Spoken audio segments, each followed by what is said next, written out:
So hello, എൻ്റെ പേര് ആലൻ. നിങ്ങൾ ഈ വീഡിയോ ആദ്യമായിട്ടാണ് കാണുന്നതെങ്കിൽ ഇതിനൊരു മുന്നേ ഒരു പാർട്ടുണ്ട്, പാർട്ട് 1. അത് നിങ്ങളത് കണ്ടിട്ട് വേണം ഇതിലേക്ക് വരാൻ. എക്സൽ സ്റ്റെപ്സ് പാർട്ട് 1 റെഫറൻസിങ് എന്ന് പറഞ്ഞ ഏരിയ. അപ്പോൾ നമ്മൾ ഇന്ന് ഡിസ്കസ് ചെയ്യുന്ന ഇഫ് കണ്ടീഷനാണ്. നിങ്ങൾ ഈ വീഡിയോ ആദ്യമായിട്ടാണ് കാണുന്നതെങ്കിൽ മറ്റു വീഡിയോ നിങ്ങൾ കണ്ടിട്ടില്ലെങ്കിൽ മെയിലിൽ ഇപ്പോൾ കാണും ലിങ്ക്, ഒന്നെങ്കിൽ അവിടെ പോയി ക്ലിക്ക് ചെയ്യാം, അല്ലെങ്കിൽ താഴെ ഡിസ്ക്രിപ്ഷൻ നമ്മൾ ആ ലിങ്ക് കൊടുത്തേക്കാം, അല്ലെങ്കിൽ നിങ്ങൾക്ക് സജസ്റ്റഡ് പോസ്റ്റിൽ എവിടെയെങ്കിലും കാണിക്കുന്നതായിരിക്കും. അപ്പോൾ നമ്മൾ കഴിഞ്ഞ ദിവസം പഠിച്ചത് റെഫറൻസിങ് എന്നാണ്, cell referencing, mixer referencing, absolute referencing എന്നുള്ള കാര്യങ്ങളൊക്കെ നമ്മൾ പഠിച്ചിരുന്നു. അപ്പോൾ നമ്മൾ ഇന്ന് ഡിസ്കസ് ചെയ്യുന്നത് കുറച്ച് ഫോർമുല ഇഫ് കണ്ടീഷണൽ ഫോർമുലാസും കാര്യങ്ങളാണ് നമ്മൾ ഇന്ന് പഠിക്കുന്നത്. എന്താണ് ഇഫ് കണ്ടീഷണൽ, അതിന് നെസ്റ്റഡ് ഇഫ് കണ്ടീഷണൽ എന്താണ്, ആൻഡ് ഓർ എന്നുള്ള ഫംഗ്ഷൻസിനെ പറ്റിയിരിക്കും നമ്മൾ ഇന്നത്തെ ദിവസം പഠിക്കാം. അപ്പോൾ നമുക്ക് ഓരോ ആക്ടിവിറ്റീസും നമ്മൾ ബേസിക്കലി ഓരോ ഫംഗ്ഷൻ്റെ ആവശ്യകത വരിക എപ്പോഴാണ്, ഓരോ ആക്ടിവിറ്റീസും നമുക്ക് അച്ചീവ് ചെയ്യണം അല്ലേ. നമുക്ക് ഈ പറഞ്ഞിരിക്കുന്ന ഡേറ്റയിൽ നമുക്ക് കുറച്ച് കാര്യങ്ങൾ അച്ചീവ് ചെയ്യേണ്ട സമയത്താണ് നമുക്ക് ബേസിക്കലി എന്ത് വരിക, ഈ ഫോർമുലാസിൻ്റെ ഒക്കെ യൂസ് വരിക. അപ്പോൾ നമുക്ക് ഫസ്റ്റ് നമുക്ക് ഒരു ടാസ്ക് ഉണ്ട്, നമുക്ക് കുറച്ച് എംപ്ലോയി കോഡ് ഉണ്ട്, അവർ അച്ചീവ് ചെയ്ത സെയിൽസിൻ്റെ ഡേറ്റ ഒക്കെ നമ്മുടെ കയ്യിലുണ്ട്, അവർ എത്ര ശതമാനം സെയിൽസ് അച്ചീവ് ചെയ്തിട്ടുള്ള കാര്യങ്ങളൊക്കെ ഈ ഡേറ്റയിൽ നമ്മൾ കറക്റ്റ് കൊടുത്തിട്ടുണ്ട്. അപ്പോൾ നമ്മളിനി ചെയ്യാൻ പോകുന്നതെന്ന് വെച്ച് കഴിഞ്ഞാൽ നമുക്ക് കുറച്ച് കാര്യങ്ങൾ എന്ത് ചെയ്യാനുണ്ട്, കുറച്ച് ടാർഗറ്റ്സ് അച്ചീവ് ചെയ്യാനുണ്ട്. അപ്പോൾ ഈ സ്റ്റേറ്റസ് എന്ന് പറഞ്ഞ കോളം നിങ്ങൾ കാണുന്നുണ്ടായിരിക്കും. ആ കോളത്തിൽ നമ്മൾ പറഞ്ഞിരിക്കുന്നത്, ആ കോളത്തിൽ നമുക്ക് ചെയ്യാനുള്ള എന്തെന്ന് വെച്ച് കഴിഞ്ഞാൽ നമുക്ക് നമ്പർ 1 ആക്ടിവിറ്റി, നമുക്ക് ചെയ്യേണ്ട ആക്ടിവിറ്റി എന്താണെന്ന് അവിടെ എഴുതിയിട്ടുണ്ട്.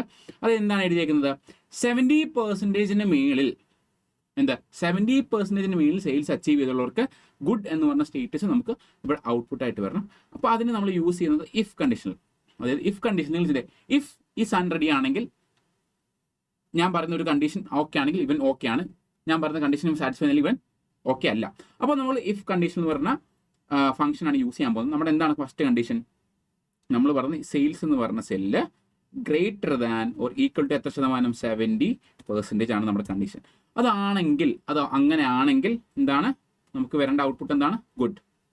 നമ്മൾ പറഞ്ഞിരിക്കുന്ന കണ്ടീഷൻ ഓക്കെ ആണെങ്കിൽ എന്താണ് ഗുഡ് എന്ന് പറഞ്ഞ ഔട്ട്പുട്ട് വരണം. ഇല്ലെങ്കിൽ എന്ത് വരണം, ഞാൻ നോട്ട് ഗുഡ് എന്ന് കൊടുക്കാൻ പോവുകയാണ്. ഓക്കെ, ഞാൻ ക്ലോസ് ചെയ്തു, എൻ്റർ അടിക്കുന്നു. അപ്പം നമ്മൾ പറഞ്ഞ കണ്ടീഷൻ കണ്ടോ, 70% മുകളിലായതുകൊണ്ട് നമുക്ക് സ്റ്റേറ്റസിൻ്റെ അവിടെ എന്താ ഔട്ട്പുട്ടായിട്ട് കിട്ടി, ഗുഡ് എന്ന് പറഞ്ഞാൽ ഔട്ട്പുട്ട് കിട്ടി. ഇനി നമുക്ക് താഴോട്ട് എല്ലാ സെല്ലിലേക്ക് അപ്ലൈ ചെയ്താലോ, അങ്ങനെ നോക്കുമ്പോൾ കണ്ടോ 70% വരെ ഗുഡ് എന്ന് പറഞ്ഞു, അതിന് ശേഷം അതെല്ലാം എത്രയായി, നോട്ട് ഗുഡ് എന്നുള്ള സ്റ്റേറ്റസിലേക്ക് മാറിയിട്ടുണ്ട്. ഓക്കെ, ഇനി അടുത്ത കോളത്തേക്ക് നമുക്ക് നോക്കിയാലോ.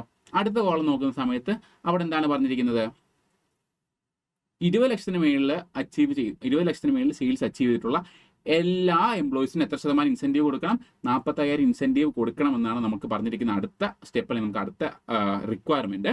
അപ്പോൾ നമ്മൾ ഈക്വൽ ടു അടിക്കുന്നു, ഇഫ് കണ്ടീഷൻ കൊടുക്കുന്നു, നമ്മൾ ബ്രാക്കറ്റ് ഓപ്പൺ ചെയ്യുന്നു. അതായത് നമ്മളോട് പറഞ്ഞിരിക്കുന്ന കണ്ടീഷൻ എന്താണ്, നമ്മുടെ ടോട്ടൽ സെയിൽസ് എത്ര ശതമാനത്തിന് മേളിലാണ്, അത് ജെ എന്ന് പറഞ്ഞ സെല്ലാന്ന് ഞാൻ കരുതുന്നു, J7, അത് greater than or equal to എത്ര ലക്ഷമാണ്, 20 lakh to 1 2 3. ഓക്കെ, അങ്ങനെയാണെങ്കിൽ 20 ലക്ഷത്തിന് മേളിലാണ് ഈ പറഞ്ഞിരിക്കുന്ന ടോട്ടൽ സെയിൽസ് എങ്കിൽ നമുക്ക് വരേണ്ട ഔട്ട്പുട്ട് എത്രയാണ്, 45,000. ഓക്കെ, അല്ലെങ്കിൽ എത്രയാണ് ഈ പറഞ്ഞിരിക്കുന്ന വാല്യൂ, ഇല്ലെങ്കിൽ നമുക്ക് എത്ര പറഞ്ഞാൽ 40,000. ക്ലോസ് ചെയ്യുന്നു, എൻ്റർ അടിക്കുന്നു, നമുക്ക് ആൻസർ 45,000 കിട്ടുന്നു. അപ്പോൾ നമ്മൾ ബാക്കിയുള്ള സെൽസിലേക്ക് ഡബിൾ ടാപ്പ് ചെയ്ത് ഞാൻ എന്ത് ചെയ്യാൻ പോവാം, കഴിഞ്ഞ വീഡിയോയിൽ പറഞ്ഞ പോലെ നോക്കുന്ന സമയത്ത് കണ്ടോ നമുക്ക് 2 lakhന് താഴെ ആയി കഴിഞ്ഞപ്പോഴത്തേക്ക് കണ്ടോ ഈ സെല്ല് തൊട്ട് കണ്ടോ 2 lakhന് ശേഷം ആയതുകൊണ്ട് അവിടെ ഔട്ട്പുട്ട് എത്ര വന്നേക്കുന്നത്, 40,000 ആയിട്ട് വന്നിട്ടുണ്ട്. ഇനി നമ്മൾ ഇഫ് എന്ന് പറഞ്ഞ ഫംഗ്ഷൻ പഠിച്ചു. ഇനി കുറേ കണ്ടീഷണൽ, വേറെയും കണ്ടീഷൻ പഠിച്ചാലോ. നമുക്ക് ഇഫ് കണ്ടീഷനിൽ ഇങ്ങനെ നെക്സ്റ്റ് ഒരു കണ്ടീഷൻ ഉണ്ടെങ്കിൽ അടുത്ത കണ്ടീഷൻ ഇട്ട് അതിൻ്റെ അകത്തൊരു കണ്ടീഷൻസ് നമുക്ക് ഇടാനുള്ള ഓപ്ഷനും പറ്റും എക്സലില്. അത് ലാസ്റ്റ് ക്വസ്റ്റ്യൻ ആണ്. നമുക്കത് ചെയ്യുന്നതിന് മുന്നേ നമുക്ക് പഠിക്കാനുള്ള ആൻഡും ഓർ എന്ന് പറഞ്ഞ ഫംഗ്ഷൻ വേണം. എന്താണ് പഠിക്കാനുള്ളത്, ആൻഡും ഓറും. ആൻഡ് എന്ന് പറഞ്ഞ ഫംഗ്ഷനാണ് നമ്മൾ യൂസ് ചെയ്യുന്നതെങ്കിൽ നമ്മൾ കുറച്ച് കണ്ടീഷൻസ് പറയും. ആ പറഞ്ഞിരിക്കുന്ന എല്ലാ കണ്ടീഷൻസും ഓക്കെ ആണെങ്കിൽ മാത്രമേ ആൻഡിൽ ട്രൂ എന്ന് പറഞ്ഞ വാല്യൂ വരുള്ളൂ. അതെല്ലാം ഓക്കെ ആണെങ്കിൽ മാത്രമേ അവിടെ ട്രൂ വരൂ. അതേസമയം ഓർ എന്ന് പറഞ്ഞ ഫംഗ്ഷനാണ് നമ്മൾ യൂസ് ചെയ്യുന്നതെങ്കിൽ അതിൽ ഈ പറഞ്ഞിരിക്കുന്ന ആർഗ്യുമെന്റ്സിൽ ഏതെങ്കിലും ഒരു ആർഗ്യുമെന്റ് കറക്റ്റ് ആണെങ്കിൽ അത് എന്ത് റിസൾട്ട് തരും, ട്രൂ എന്ന് പറഞ്ഞ റിസൾട്ട് തരും. അപ്പോൾ നമുക്ക് രണ്ടാമത്തെ കണ്ടീഷൻ എന്താ, നമുക്ക് നമ്മൾ രണ്ട് കാര്യങ്ങൾ ഇപ്പോൾ ചെയ്ത് കഴിഞ്ഞു. നമ്മൾ പറഞ്ഞ 2 ആക്ടിവിറ്റീസ് നമ്മൾ കഴിഞ്ഞു. ഒന്ന് 70% മേളിൽ സെയിൽസിലുള്ളവർക്ക് ഗുഡ് എന്ന സ്റ്റേറ്റസിലേക്ക് ആക്കാം. പിന്നെ 2 lakhന് മേളിലുള്ളവർക്ക് 45,000, അല്ലാത്തവർക്ക് 40,000 എന്ന ഇൻസെൻറ്റീവ് കൊടുക്കുക എന്നുള്ളത് പറഞ്ഞു. ഇനി അടുത്ത് നമുക്ക് വായിച്ചു നോക്കാം. അടുത്തത് എന്താണ്, മുംബൈയിലാണെങ്കിൽ, അതായത് മുംബൈയിലുള്ള എല്ലാ ആളുകൾക്കും നമ്മൾ എന്ത് ചെയ്യണം, മുംബൈയിലുള്ളവർക്കെല്ലാം കൊടുക്കണം എത്ര രൂപ, 38,000 ഇൻസെൻറ്റീവ് കൊടുക്കണം. അത് മാത്രമല്ല അവരുടെ ടോട്ടൽ സെയിൽസ് എന്ന് പറഞ്ഞാൽ എന്നും കൂടെ ആയിരിക്കണം 1,50,000 15 ലക്ഷത്തിന് മേളിലും കൂടെ ആയിരിക്കുന്നവർക്ക് എത്ര ഇൻസെൻറ്റീവ് കൊടുക്കണം? 32,000 കൊടുക്കണം. അവിടെ രണ്ട് കണ്ടീഷൻ സാറ്റിസ്ഫൈ ചെയ്യണം അല്ലേ? ഒരു കണ്ടീഷൻ സാറ്റിസ്ഫൈ ആയാൽ പോരാ, എന്തൊക്കെ കണ്ടീഷൻ സാറ്റിസ്ഫൈ ചെയ്യണം? അവർ മുംബൈയിലുള്ള ആളുകളും ആയിരിക്കണം, അവർക്ക് 15 ലക്ഷത്തിന് മേളിൽ സെയിൽസ് ടാർഗറ്റ് അച്ചീവ് ചെയ്താൽ മാത്രമേ അവർക്ക് എത്ര ഇൻസെൻറ്റീവ് കിട്ടത്തുള്ളൂ? 32,000 ഇൻസെൻറ്റീവ് കിട്ടുന്നു. അപ്പോൾ നമുക്ക് നോക്കാം. നമ്മൾ ഈക്വൽ ടു കൊടുക്കുന്നു, ഇഫ് കണ്ടീഷൻ തന്നെ യൂസ് ചെയ്യുന്നു. അപ്പോൾ നമുക്ക് രണ്ട് ആർഗ്യുമെന്റ്സ് അച്ചീവ് ചെയ്യണം അല്ലേ? അത് ഏതൊക്കെയാണ്? അപ്പോൾ നമ്മൾ ആൻഡ് എന്ന് പറഞ്ഞ ഫംഗ്ഷനാണ് കൊടുക്കാൻ പോകുന്നത്. ഓക്കെ, ഫസ്റ്റ് നമ്മുടെ കണ്ടീഷൻ എന്താണ്? അവൻ എവിടുത്തെ എംപ്ലോയി ആയിരിക്കണം? മുംബൈ. അപ്പോൾ അവൻ്റെ ഏരിയ ഈക്വൽ ടു എന്താണ്? മുംബൈ. സ്പെല്ലിങ് ഫോർമാറ്റ് കറക്റ്റ് ആയിരിക്കണം, അതിൽ യാതൊരു മിസ്റ്റേക്കും വരില്ല. ചെറുതായിട്ട് സ്പെല്ലിങ്ങിൽ വ്യത്യാസം കഴിഞ്ഞാൽ ചിലപ്പോൾ ഫോർമുല വർക്ക് ആവുകയില്ല. ഇവിടെ നമുക്കൊരു പാറ്റേൺ ഉണ്ടെങ്കിൽ ആ പാറ്റേൺ തന്നെ ഫോളോ ചെയ്യണം. അതിൽ സ്പെല്ലിങ്ങിൻ്റെ ക്യാപ്സും സ്മോളും എല്ലാം കറക്റ്റ് തന്നെ കൊടുത്തിരിക്കണം, ഒന്നും തെറ്റരുത്. ഓക്കെ, നമുക്ക് ഫസ്റ്റ് കണ്ടീഷൻ മുംബൈ ആയിരിക്കണം. അതുപോലെ തന്നെ ഒരു കണ്ടീഷൻ ഉണ്ട്, എന്ത്? അവൻ്റെ സെയിൽസ്, ടോട്ടൽ സെയിൽസ് എന്ന് പറഞ്ഞാൽ എത്ര എണ്ണം ഉണ്ടായിരിക്കണം? ഇത് greater than or equal to 15 ലക്ഷം. അപ്പോൾ രണ്ട് കണ്ടീഷൻ നമ്മൾ ഇട്ടു. അപ്പോൾ അതിന് ട്രൂ ആ വാല്യൂ വരുന്നെങ്കിൽ നമുക്ക് എത്ര വരും? 38,000. ഇല്ലാത്ത പക്ഷമാണെങ്കിലോ 0 ആയിരിക്കും ആൻസർ വരിക. നമ്മൾ എൻ്റർ അടിക്കുന്നു. ഫസ്റ്റ് എന്താണ്? 0 തന്നെയാണ്. ഫസ്റ്റ് എന്താണ്? അത് പൂനെയിലായതുകൊണ്ട് നമുക്കൊന്നും വന്നില്ല. നമുക്ക് ഡബിൾ ടാപ്പ് ചെയ്ത് ആളോട്ട് അച്ചീവ് നോക്കാം. കണ്ടോ? അപ്പോൾ ഇവിടെ മുംബൈ ആണ് ആള്. നമ്മൾ ഈ ലെഫ്റ്റ് സൈഡിൽ 19ാമത്തെ സെല്ല് C19 എന്ന് പറഞ്ഞ സെല്ല് നമ്മൾ നോക്കുന്ന സമയത്ത് നമുക്ക് കാണാൻ പറ്റുന്നുണ്ട്. പുള്ളി എവിടുത്തെ ആളാണ്? മുംബൈയിലെ ആളാണ്. പുള്ളി 2 ലക്ഷത്തിന് മുകളിൽ അച്ചീവ് ചെയ്തിട്ടുണ്ടോ? ഉണ്ട്. ഇനി നമുക്ക് താഴോട്ട് നോക്കാം. മുംബൈയിലെ ആളായിട്ട് പോലും കിട്ടാത്ത ആരെങ്കിലും ഉണ്ടോ നമുക്ക് നോക്കിയാലോ? മുംബൈയിലോട്ട് വരുന്ന സമയത്ത് മുംബൈയിലോട്ട് നമ്മൾ ഇതിനൊരു പർട്ടിക്കുലർ ലെവൽ കഴിഞ്ഞുണ്ടോ? ഈ വ്യക്തി മുംബൈയിലാണ്, പക്ഷേ പുള്ളി എന്ത് ചെയ്തിട്ടില്ല? പുള്ളി 1.5 ലക്ഷത്തിനടുത്ത് എന്ത് ചെയ്തിട്ടില്ല? സെയിൽസ് ടാർഗറ്റ് അച്ചീവ് ചെയ്തിട്ടില്ല. അതുകൊണ്ട് പുള്ളിക്ക് എന്ത് കിട്ടിയിട്ടില്ല? ഞാൻ 2 ലക്ഷം എന്ന് പറഞ്ഞാൽ 1.5 ലക്ഷമാണ് നമ്മൾ കൊടുത്തതെന്നാണ് ഞാൻ ഓർക്കുന്നത്. അതുകൊണ്ട് എന്ത് കിട്ടിയിട്ടില്ല? പുള്ളിക്ക് ഇൻസെൻറ്റീവ് കിട്ടിയിട്ട് ഇല്ല.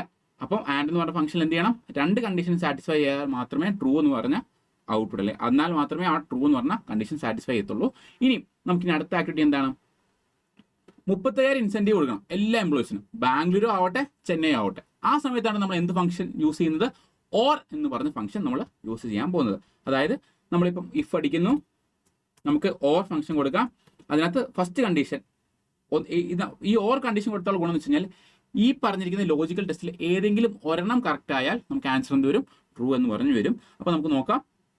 നമ്മുടെ ഏരിയ പൂനെ കൊടുക്കുന്നു, അത് ഈക്വൽ ടു ചെന്നൈ ആകാം, അല്ലെങ്കിൽ ഇതേ C7 എന്തു ആകാം, ചെന്നൈയും.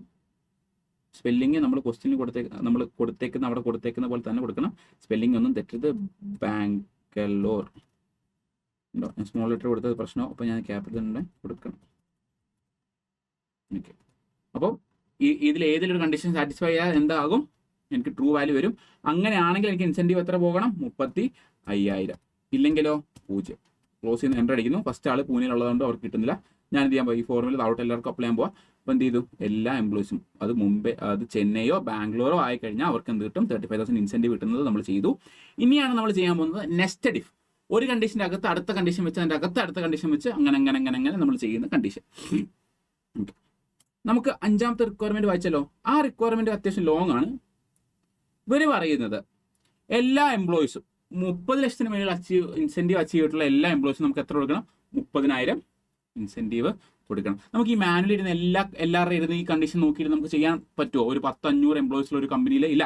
അങ്ങനെയുള്ള സമയത്താണ് നമ്മൾ എന്ത് ചെയ്യുന്നത്? ഇങ്ങനത്തെ ഫോർമുലാസ് യൂസ് ചെയ്ത് എന്ത് സേവ് ചെയ്യുന്നത്? ടൈം സേവ് ചെയ്യുന്നത്. ഓക്കെ, അപ്പോൾ നമുക്ക് ഫസ്റ്റ് കണ്ടീഷൻ എന്ന് പറയുന്നത് എന്താണ്? 30 ലക്ഷത്തിന് മേളിലുള്ളവർക്കെല്ലാം ഇൻസെൻറ്റീവ് എത്ര കിട്ടണം? 30,000 കിട്ടണം. അവിടെ കഴിഞ്ഞു. അപ്പോൾ നമ്മൾ ഇനി അടുത്ത കണ്ടീഷൻ നോക്കും. അടുത്ത കണ്ടീഷൻ എന്താണ്? 25 ലക്ഷത്തിന് മേലുള്ളവർക്ക് എത്ര കൊടുക്കണം? 25,000 കൊടുക്കണം. ഇനിയും 20 ലക്ഷത്തിന് മേലുള്ളവർക്കോ 20,000 കൊടുക്കണം. അല്ലാത്തുള്ള എല്ലാവർക്കും എത്ര കൊടുക്കണം? 18,000 കൊടുക്കണം. അപ്പോൾ അതിൻ്റെ ഫോർമുല നമ്മൾ എങ്ങനെയായിരിക്കും ഫോർമുലേറ്റ് ചെയ്യുന്നത്? ഈക്വൽ ടു അടിക്കുന്നു, ഇഫ് അടിക്കുന്നു. ഓക്കെ, നമ്മൾ നോക്കാൻ ഫസ്റ്റ് ടെസ്റ്റ് എന്താണ്? നമ്മൾ നോക്കുന്നത് ഫസ്റ്റ് കണ്ടീഷൻ എന്താണ്? ഇവൻ പറയുന്ന സെയിൽസ്, ടോട്ടൽ സെയിൽസ് എത്ര മേളിലാണ്? 30 ലക്ഷം. അപ്പോൾ നമുക്ക് നോക്കാം. ടോട്ടൽ സെയിൽസ് ഏത് സെല്ലാണ് വരുന്നത്? J7 വരുന്നത്. അത് greater than or equal to എത്രയാണ് നമ്മുടെ എമൗണ്ട് പറഞ്ഞത്? 30 ലക്ഷം. 2 1 2 3. ഓക്കെ, 30 ലക്ഷം അച്ചീവ് ചെയ്തിട്ടുണ്ടെങ്കിൽ അവർക്ക് എത്ര ഇൻസെൻറ്റീവ് കിട്ടും? ട്രൂ ആണെങ്കിൽ നമുക്ക് ഫസ്റ്റ് വാല്യൂ കിട്ടുന്നത് എത്രയാണ്? 30,000. ഇല്ലാത്ത പക്ഷം നമ്മൾ ഇനി എന്ത് ചെയ്യണം? 0 ഇൻസെൻറ്റീവ് അല്ല, നമ്മൾ ഇനി അടുത്ത കണ്ടീഷൻ നോക്കും. അപ്പോൾ നമ്മൾ എന്ത് ചെയ്യും? അടുത്ത ഇഫ് കൊടുത്ത് ഓപ്പൺ ആക്കും. ഓക്കെ, നമ്മൾ ഫസ്റ്റ് 30,000 30 ലക്ഷത്തിന് മേളിൽ സെയിൽസ് ഉണ്ടോ നോക്കും, ഉണ്ടെങ്കിൽ അവന് 30,000 കൊടുക്കും. ഇല്ലെങ്കിൽ നമ്മൾ അടുത്ത കണ്ടീഷനിലേക്ക് പോവാം. നമുക്ക് ട്രൂ അല്ല ഫോൾസിന് വാല്യൂ കിട്ടി. അപ്പോൾ ഫോൾസ് വന്നാൽ നമ്മൾ എന്ത് ചെയ്യണം, അടുത്ത ടെസ്റ്റ് നടത്തണം ഇല്ലേ. അപ്പോൾ അടുത്ത ടെസ്റ്റ് നടത്താൻ പോകുന്നത് ഇതേ പറയുന്ന J7 എന്ന് പറഞ്ഞ സെല്ലിന്റെ sales greater than equal to എത്ര ആണ്, 25 ലക്ഷം ആണെങ്കിൽ എത്ര കിട്ടണം, 25,000 കിട്ടണം. ഇല്ലാത്ത പക്ഷമോ നമ്മൾ ഇനി അടുത്ത കണ്ടീഷൻ നോക്കണം അല്ലേ. അങ്ങനെ ആണെങ്കിൽ നമ്മൾ ചെയ്യുന്നത് അടുത്ത കണ്ടീഷൻ എന്താണ്, 20 ലക്ഷത്തിന് മേളിലാണെങ്കിൽ 20,000, അല്ലാത്തവർക്ക് എത്ര കൊടുക്കണം, 10,000. അങ്ങനെയാണെങ്കിൽ നമുക്ക് എങ്ങനെയായിരിക്കും ഫോർമുല ജനറേറ്റ് ചെയ്യുക. നമ്മുടെ അടുത്ത കണ്ടീഷൻ എന്താണ്, ഈ J7 ആണല്ലോ ടോട്ടൽ സെയിൽസ്, ആ സെയിൽസിൽ തന്നെ ഗ്രേറ്റർ ദാൻ ഈക്വൽ ടു നമ്മൾ ഇത്ര നോക്കും, 20 lakh നോക്കും. അങ്ങനെയാണെങ്കിൽ അവർക്ക് ഇൻസെൻറ്റീവ് കൊടുക്കും, 20,000 കൊടുക്കും. ഇല്ലെങ്കിൽ നമ്മൾ എത്ര കൊടുക്കുക, 18,000. ഇനി നമ്മൾ കണ്ടീഷൻ ഒന്നും നോക്കേണ്ട ആവശ്യമില്ലല്ലോ. അങ്ങനെ നമ്മൾ ഒരു ബ്രാക്കറ്റ് ക്ലോസ് ചെയ്തു, അടുത്ത ബ്രാക്കറ്റും ക്ലോസ് ചെയ്തു, അങ്ങനെ 3 ബ്രാക്കറ്റ് അടിച്ചിട്ട് എൻ്റർ അടിച്ച് കഴിഞ്ഞാൽ നമുക്ക് അറിയാം ഫസ്റ്റ് 30,000 വന്നു. ഇനി നമ്മൾ എന്ത് ചെയ്യണം, താഴോട്ട് ഇതിനെല്ലാം അപ്ലൈ ചെയ്ത് കഴിയുമ്പോൾ നമുക്ക് മനസ്സിലാവുന്നുണ്ട് കറക്റ്റ് എന്ത് ചെയ്തിട്ടുണ്ട്, ഇത്രയും ഡേറ്റിൽ ഏകദേശം 19 ഡേറ്റ് ഉള്ളിടത്ത് എന്ത് ചെയ്തിട്ടുണ്ട്, ഇത് ഫുൾ ആയിട്ടുണ്ട്. അപ്പോൾ ഇഫ് കണ്ടീഷൻ എന്ന് പറഞ്ഞ കണ്ടീഷൻ നമ്മൾ ഫംഗ്ഷൻ ഇതേപോലുള്ള ഡേറ്റുകളാണ് നമുക്ക് അറിയാനുണ്ട്. നമുക്ക് കുറച്ച് കണ്ടീഷൻസ് സാറ്റിസ്ഫൈ ചെയ്യുന്നുണ്ടെങ്കിൽ നമുക്കൊരു ഔട്ട്പുട്ട് ഇങ്ങനെ വേണം എന്ന് ആരെങ്കിലും പറയാനുള്ള ഒരു മാനേജർ പറയുകയാണെങ്കിൽ നമുക്ക് ഇതേപോലത്തെ എംപ്ലോയി ഇൻസെൻറ്റീവ് പോലത്തെ ഡേറ്റാസ് കാൽക്കുലേറ്റ് ആണെങ്കിൽ ഇഫ് കണ്ടീഷൻ എന്ന് പറഞ്ഞ കണ്ടീഷൻ വളരെ യൂസ്ഫുൾ ആണ്. അവിടെ നമ്മൾ എന്ത് യൂസ് ചെയ്യും, 2 കണ്ടീഷൻസ് മെറ്റ് ചെയ്യാനുണ്ടെങ്കിൽ ട്രൂ എന്ന് പറഞ്ഞ വാല്യൂ ആണെങ്കിൽ നമ്മൾ എന്ത് ചെയ്യും, ആൻഡ് എന്ന് പറഞ്ഞ് യൂസ് ചെയ്യും. അല്ലെങ്കിൽ ഏതെങ്കിലും കുറച്ച് കണ്ടീഷൻ ഉണ്ടെങ്കിൽ ഏതെങ്കിലും ഒന്ന് കറക്റ്റ് ആണെങ്കിൽ ട്രൂ എന്ന് പറഞ്ഞ വാല്യൂ ആണെങ്കിൽ നമ്മൾ എന്ത് യൂസ് ചെയ്യും, ഓർ എന്ന് പറഞ്ഞ ഫംഗ്ഷനും യൂസ് ചെയ്യും. അപ്പോൾ ഫസ്റ്റ് പാർട്ട് നമ്മൾ സെക്കൻഡ് പാർട്ടിൽ നമ്മൾ എന്താണ് ഡിസ്കസ് ചെയ്ത്, ഇഫ് കണ്ടീഷൻ എന്ന് പറയുന്നതാണ്. ഫസ്റ്റ് പാർട്ടിൽ നമ്മൾ എന്ത് ഡിസ്കസ് ചെയ്തു, റെഫറൻസിങ്. ഇപ്പോൾ നമ്മൾ ഇഫ് കണ്ടീഷനിൽ സംസാരിച്ചു. ഇനി അടുത്ത പാർട്ടിൽ നമ്മൾ സ്റ്റാറ്റിസ്റ്റിക്കൽ ഫംഗ്ഷൻസിനെ പറ്റിയായിരിക്കും ഡിസ്കസ് ചെയ്യുക. Till then see you then, by.